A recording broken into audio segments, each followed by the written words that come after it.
ছোট থেকে আমার একটা স্বপ্ন ছিল যে আমার বাবা কোনো একদিন বাড়ি করবে আর সেই বাড়িতে একটা রুম আমার জন্য থাকবে, আর সেই রুমটাই শুধুমাত্র আমি থাকবো আর সুন্দর করে পুতুল দিয়ে খেলনা দিয়ে নিজেদের ঘরটাকে সাজাবো। হ্যাঁ, আমার বাবা বাড়ি তো করতে পারলো কিন্তু বিয়ের আগে করতে পারিনি, মানে আমার বিয়ের আগে হয়তো করতে পারিনি, তাই সেই শখটা আর হয়নি পূরণ করা। তবে আজকে আমি ভীষণ খুশি, তার কারণ হচ্ছে আমার মায়ের অনেকগুলো বছরের কষ্ট আর আমার বাবার অনেকগুলো বছরের কষ্টের ফল আজকে বাবা মা পাচ্ছে।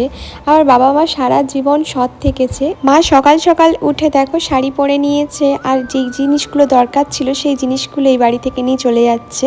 আজকে বড্ড খারাপ লাগছে, এই বাড়িতে একবারেই আমরা চলে যাচ্ছি না, তবে হ্যাঁ 20টা বছর এই বাড়িটাতে ছিলাম, তাই এটাই কোথাও মা বাবার বাড়ি হয়ে গেছিলো। ভাড়া বাড়িতে থাকলে কি হয়েছে, বাবা এখানে সব কিছু ভরে নিচ্ছিল জিনিসপত্র, বাবারা টোটোতে যাবে আর আমি আর প্রীতম যাচ্ছিলাম বাইকে, কারণ আমাদের কিছু জিনিস এখনও নেওয়ার আছে, তেমন ঠাকুরের মিষ্টি, কিছু ফুল, এগুলো নেওয়ার ছিল। আর যজ্ঞে যে আগুনটা ধরায় না, সেই আগুনটার জন্য কুচি কাটিও নেওয়ার ছিল, তাই আমি নিয়ে ফেলেছি। জানি আমি শাড়িটা ঠিকঠাক পরতে পারিনি, তবু ওই আর কি যাই করে হোক পরেছিলাম।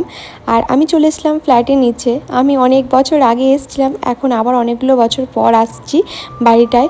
এখনও কিন্তু কাজ আমাদের কমপ্লিট হয়নি, কিন্তু ওই যে গৃহপ্রবেশের পুজোটা সারা হচ্ছিল না, সেই কারণে বাবা বলেছিল একটা ভালো দিন দেখে পুজোটা সেরে ফেলি। আর কালকে তো দেখলে তোমাদেরকে ভিডিওতে দেখিয়েছিলাম মা দুর্গার মূর্তিটা বাবা মায়ের জন্য কিন্তু কিনেছিলাম। এই বাবা মাদের সিংহাসনটা এখনও কমপ্লিট হয়নি ঠাকুর ঘরে, তবে হ্যাঁ কমপ্লিট না হলে কি হয়েছে, মায়ের মূর্তিটা কিন্তু বেশ ভালো লাগছিল। আমার নিচে ওঠা বসা করতে একটু কষ্ট, আর এই মার্বেলের মধ্যে আলপনা দেওয়া একটা কঠিন কাজ। সকাল থেকে যে পরিমাণে দৌড়ঝাঁপ চলছে, পেটে কোনো খাবার নেই। মা আমাকে সকালবেলায় উঠেই আমাকে একটু চা দিয়েছিল, ওই চাটুকুই খেয়েছি। আর এদিকে প্রীতম ও বাবাকে নিয়ে দৌড়ঝাঁপ চলছিল। এই মানুষটাকে তো আমি একবারও বসতে দেখিনি। হ্যাঁ, কেউই আমরা বসেছিলাম না, সবাই কিছু না কিছু কাজ করছিলাম। এখানে সব কিছু পুজোর জোগাড় কমপ্লিট হয়ে গেছে, এবার বামুন ঠাকুর এলেই সব কিছু পুজো শুরু হয়ে যাবে আর বাড়িতে গেস্ট আসাও শুরু হয়ে যাবে।